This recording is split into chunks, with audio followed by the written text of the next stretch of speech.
La batería eléctrica.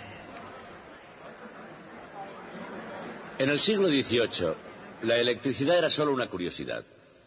Pero en el XIX se convirtió en una de las más importantes herramientas, no solo de la ciencia, también de la industria. Y el invento crucial que causó dicha transformación fue logrado precisamente en el año 1800 por Alessandro Volta. Se trata, naturalmente, de la batería eléctrica. Quisiera haberles traído la batería de un coche, pero esta mañana, cuando fui a una exposición de automóviles, resultó que lo único que tenían era un limón. Así que he pensado hacerles una pila con este limón. Pero si queremos usar esto como batería, necesitamos también electrodos para extraer la electricidad. Así que pondré un clavo de zinc. Así. Y un clavo de cobre. Así. Y para mostrarles que esto es una batería, voy a conectarla a ese galvanómetro o voltímetro digital de ahí. Observen. Cuando lo conecte verán que marcará un poco menos de 1 voltio. A propósito, el voltio se llama así por Alessandro Giuseppe Antonio Anastasio Volta. Como tanto nombre era muy largo a la hora de utilizarlo, se quedaron solo con el final, pero como seguía siendo largo lo abreviaron a voltio. Y por cierto, el galvanómetro se llama así por Giuseppe Galvani. Y esos dos, Alessandro Volta y Giuseppe Galvani, son los personajes principales de la historia que vamos a contarles hoy. En todo caso, sería estupendo que pudiéramos hacer algo más con nuestra batería de limón que conectarla a un simple voltímetro. Sería estupendo, por ejemplo, poder poner en marcha este motor eléctrico con ella. Puedo intentarlo conectando el motor eléctrico a mi batería de esta forma.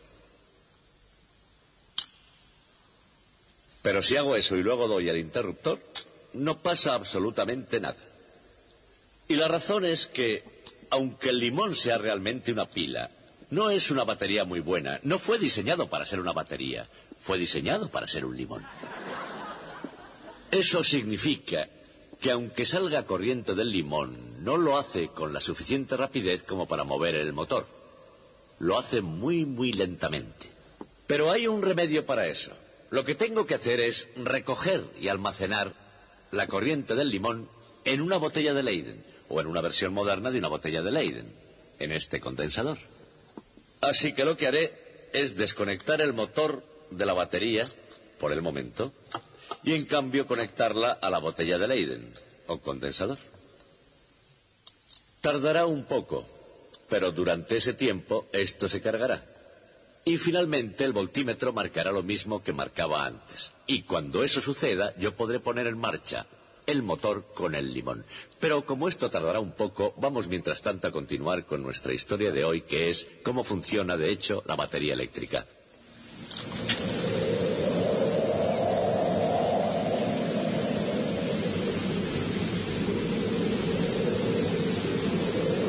La pila eléctrica. Se conoce aproximadamente desde el siglo XIX, con varios tipos de envolturas y en una gran variedad de situaciones. Pero ¿cómo funciona de hecho? ¿O cómo no funciona cuando ocurre el caso? De camino hacia la respuesta, y esto es cierto en cualquier tema científico, parte del atractivo consiste en cómo llegar a ella.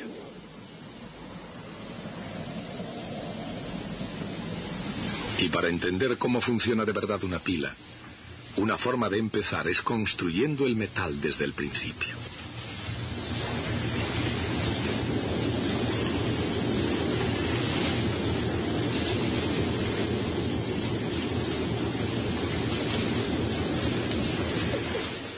Empezaremos con un simple ion positivo.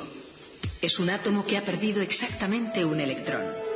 Como tiene una carga positiva, crea energía potencial de atracción, como vemos aquí en el gráfico, para ese electrón que falta.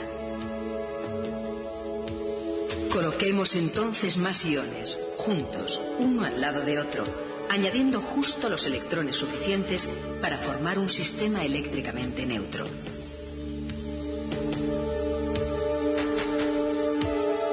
Y los disponemos en una retícula ordenada para crear una pieza de metal. Una imaginaria carga de prueba detectaría que no hay camino en la energía potencial y por tanto no hay fuerza ni en el interior ni en el exterior del metal. Pero hay verdaderamente un electrón en el interior del metal que se ve afectado por todos los iones y electrones excepto por sí mismo, mientras que él da lugar a una energía potencial neta. Si ese electrón se mueve de una parte a otra del metal, hay un flujo de electrones que se mueven para reemplazarlo, de modo que haya la misma energía potencial en todas partes. Eso quiere decir que de hecho no hay fuerza que impida que un electrón se mueva libremente por el metal. Pero fuera de la superficie del metal, no hay más iones ni otros electrones que ayuden a equilibrar las fuerzas. O sea, que para hacer salir un electrón fuera del metal, se requiere una potente fuerza que cree un verdadero potencial eléctrico y deje una carga positiva neta en el metal.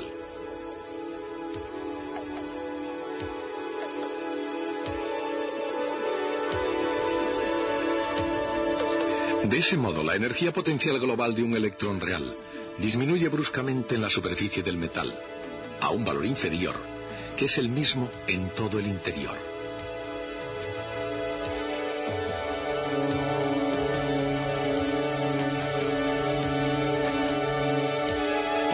Los electrones de un metal también tienen energía cinética, pero insuficiente para escapar.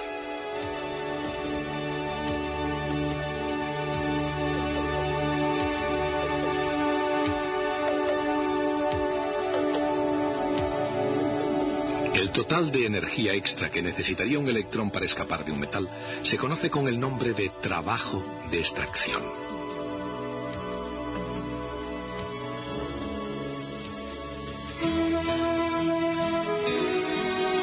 Alessandro Volta apareció en escena antes de que ningún otro fuera capaz de construir una batería eléctrica, y mucho menos de ver el funcionamiento interior de un metal.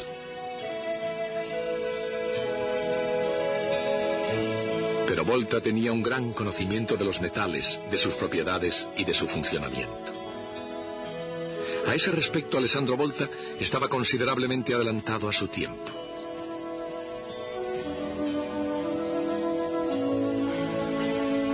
La ciencia era un don que él poseía y que quiso compartir con el resto del mundo.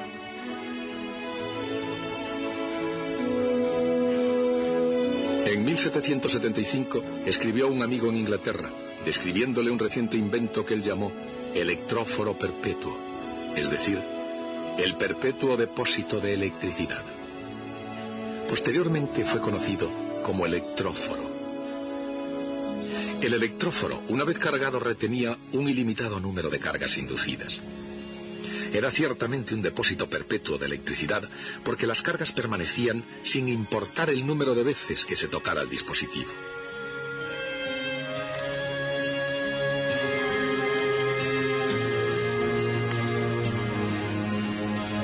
La comunidad científica alabó el logro de Volta y en Inglaterra Joseph Priestley lo consideró el invento más significativo desde la botella de Leyden.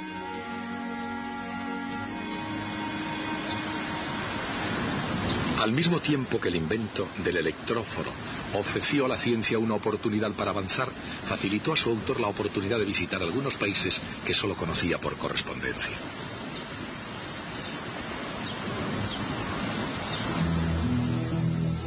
Por ejemplo, en Holanda, Volta estudió la famosa máquina eléctrica de Martinus van Marum.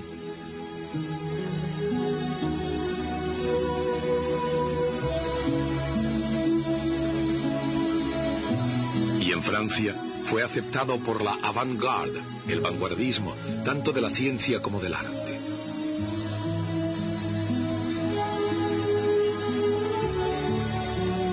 París era la ciudad de Pierre-Simon Laplace, astrónomo y físico matemático, y del gran químico Antoine Lavoisier.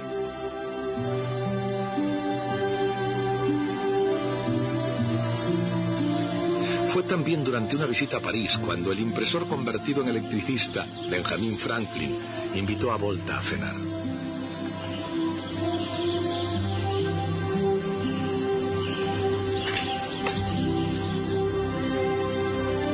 Volta llegó a París en 1781 y durante su estancia perfeccionó muchas cosas en el campo de la ciencia. De hecho, en palabras de un admirador parisino, Volta era el Newton de la electricidad. Y era por eso natural que visitara las universidades inglesas antes de volver a Italia.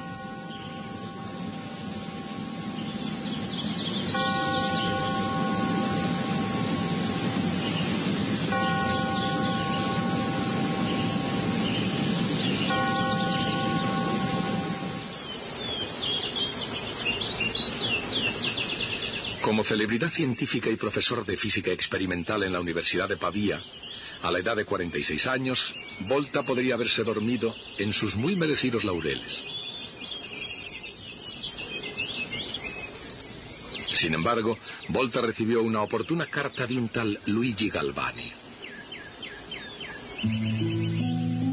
Galvani vivía en Bolonia y, como Volta, era un italiano dedicado a audaces ideas y sorprendentes descubrimientos. Quizá la más osada y escandalosa fue la idea de Galvani llamada electricidad animal. Galvani escribió: es una fuerza vital diferente de la electricidad ordinaria que se puede encontrar en el tejido de una rana.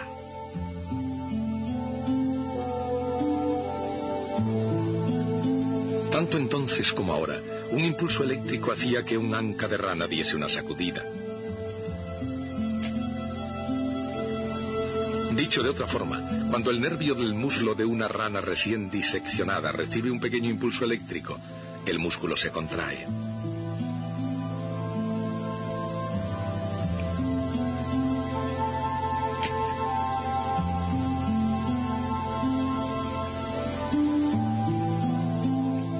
Observando las sacudidas de un anca de rana amputada, Galvani descubrió que esos impulsos nerviosos que excitaban a los músculos a actuar son realmente señales eléctricas. Y esas señales, decía, viajan por todo el cuerpo.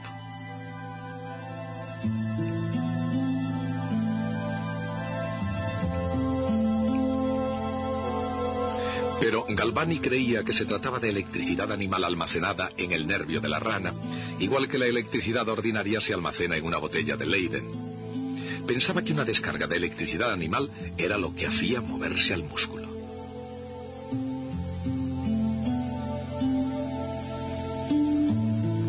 Pero Volta vivió de forma diferente el descubrimiento de Galvani.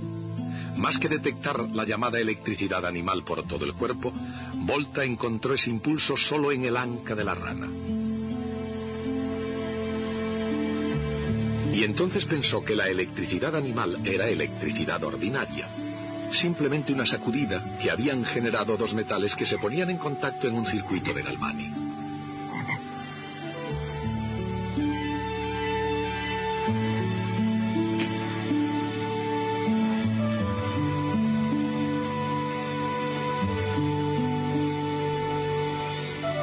Incluso hoy hay una cuestión muy significativa en el núcleo del argumento de Volta. ¿Por qué se crea un impulso eléctrico cuando un metal entra en contacto con otro metal?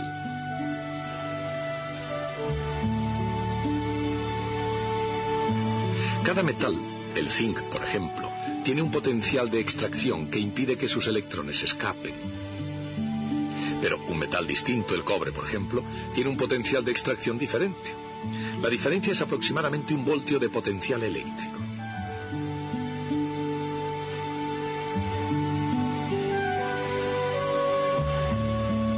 Cuando se ponen en contacto dos metales, desaparece la barrera en la superficie de contacto y los electrones quedan en libertad para fluir hacia el metal cuya energía total sea menor. Cuando los electrones fluyen, el metal que abandonan queda con carga positiva y el metal donde se introducen queda cargado negativamente, creándose una diferencia de potencial electrostático que finalmente equilibra la diferencia de energía. Entonces se detiene el flujo. Si separamos ahora esos dos metales, cada uno tendrá una carga eléctrica neta, y entre ellos habrá una diferencia de potencial electrostático.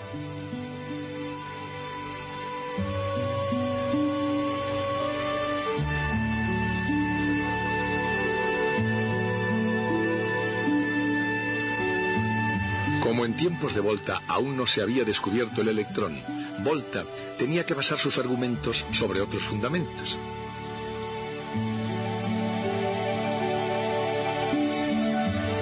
Así que inventó la pila voltaica que recordaba a una anguila eléctrica. Su intención pudo muy bien haber sido la de sorprender a Galvani. En el caso de la anguila, una de las razones por las que produce electricidad es porque hay una determinada cantidad de humedad que fluye entre los discos de sus aletas. Y actúa como un electrolito, es decir, un fluido conteniendo iones positivos y negativos en solución.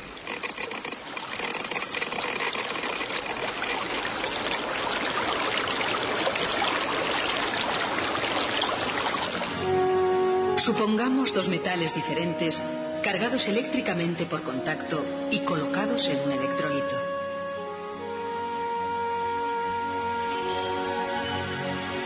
El metal que tiene exceso de electrones atrae los iones positivos de la solución.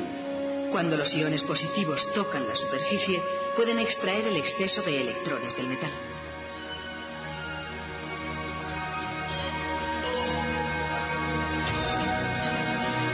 Al mismo tiempo, el otro metal con escasez de electrones atrae iones negativos. Cuando los iones negativos alcanzan la superficie, los electrones perdidos pueden ser reemplazados. De esa forma, el electrolito tiende a llevar a los metales de nuevo a una condición eléctricamente neutra. Si de nuevo entraran en contacto directo, una nueva corriente de electrones volvería a fluir debido a la diferencia que existe entre sus potenciales de extracción. Pero ahora, debido al electrolito, el flujo no se detiene. Los electrones seguirán fluyendo de un metal a otro y serán reemplazados continuamente por los iones de la solución hasta que toda la energía química de la solución se haya consumido.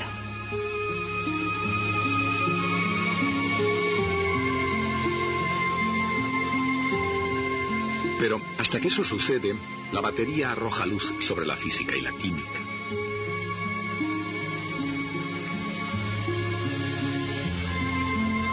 Las reacciones químicas en la superficie de separación entre electrolito y un metal suministran electrones extra listos para fluir.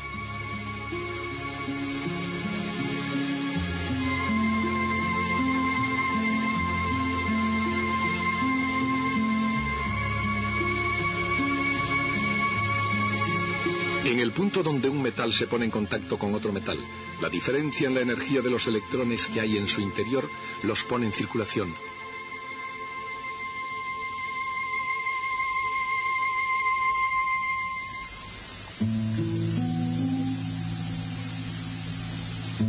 A través del circuito eléctrico y de vuelta a la solución, donde completan la reacción química. En resumen, la energía química se convierte en energía eléctrica hasta que los elementos químicos se consumen y la batería se agota.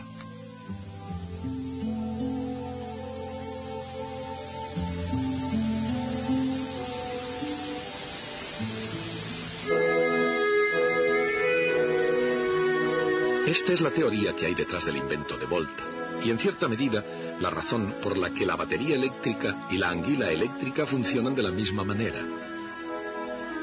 Así, imitando a la naturaleza, y para demostrar que Galvani estaba equivocado con respecto a la electricidad animal, Volta aplicó capas de aletas que estaban separadas por una especie de electrolito. En este caso, alternando placas de plata y de zinc separadas por cartón humedecido. Aquí, igual que con la anguila, en la humedad estaba el truco. El truco de actuar como un electrolito. Y al igual que con el electróforo, este invento también fue recibido con gran éxito.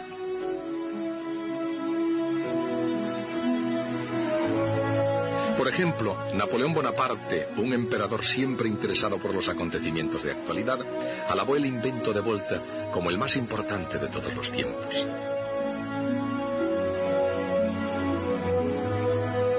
Y Y aunque eso sea opinable, de lo que no cabe duda es que Volta había elaborado la primera batería eléctrica.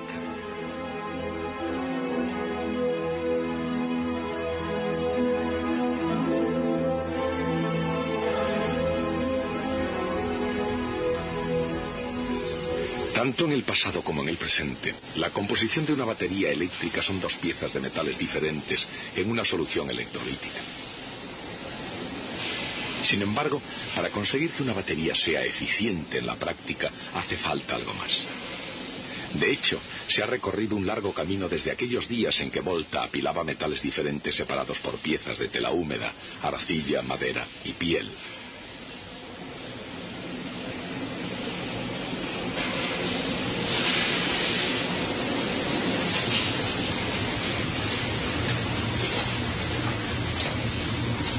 Ahora, por ejemplo, los hornos funden pesadas barras de plomo.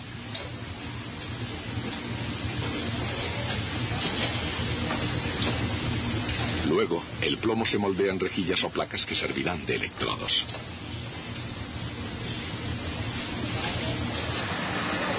Aquí, las placas se recubren con una pasta, una mezcla de óxido de plomo, ácido y agua.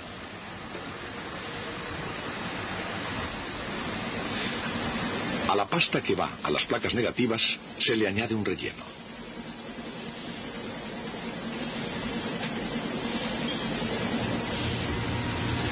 Después se ensamblan las placas alternando positivas y negativas con una trama de fibra de vidrio entre cada par de placas.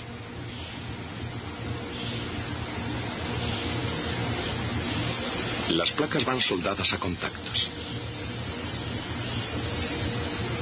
Se colocan en el interior de unos recipientes de plástico y se fijan.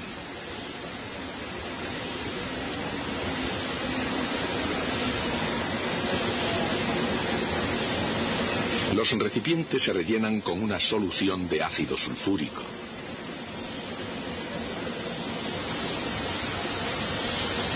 Y finalmente, en el interior del recipiente, las placas de plomo y el electrolito circundante quedan transformados en baterías eléctricas.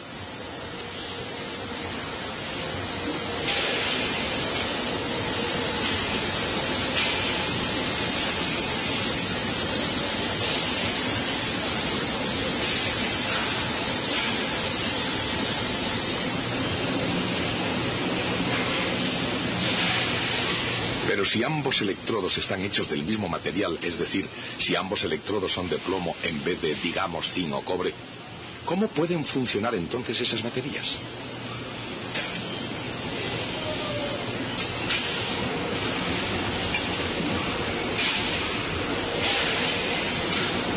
La respuesta nos la facilitó un científico francés llamado Raymond Planté, que descubrió este nuevo modo de hacer una batería.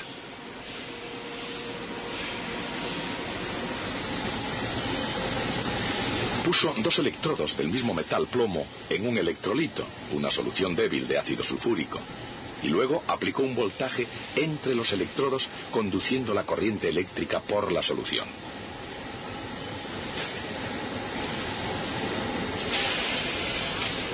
Esto tuvo el efecto de oxidar un electrodo, cambiando su potencial de extracción.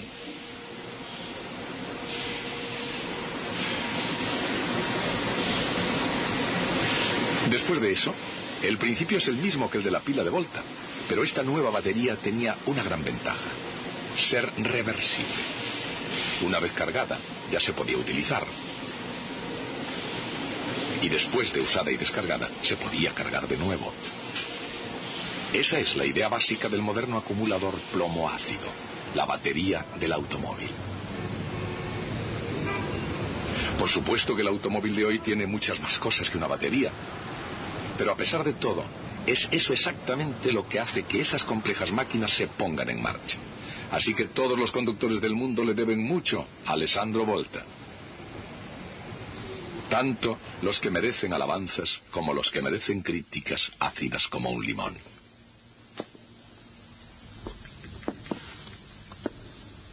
El padre de Alessandro Volta fue uno de 4 hermanos, todos ellos sacerdotes. Eso no era muy prometedor para el futuro de la familia, así que después de 11 años abandonó el sacerdocio para propagar el nombre familiar. Y realmente lo hizo bien, porque todavía lo estamos utilizando. Él procreó 6 hijos, 3 sacerdotes, 2 monjas y Alejandro. Indudablemente fue un método italiano de control de natalidad muy eficaz. Alessandro, por lo visto, no estaba hecho para la vocación sacerdotal. Un colega suyo, Lichtenberg, dijo de él que entendía mucho de la electricidad de las mujeres. Hablando de electricidad, creo que ha llegado el momento de poner en marcha nuestro motor eléctrico, si es que hemos recogido suficiente carga de la batería de limón. Todo lo que tengo que hacer es conectar el motor a los condensadores, así. Y cuando dé al interruptor, deberá funcionar. ¿Preparados? Vamos allá. Ahí lo tienen, lo que puede un limón.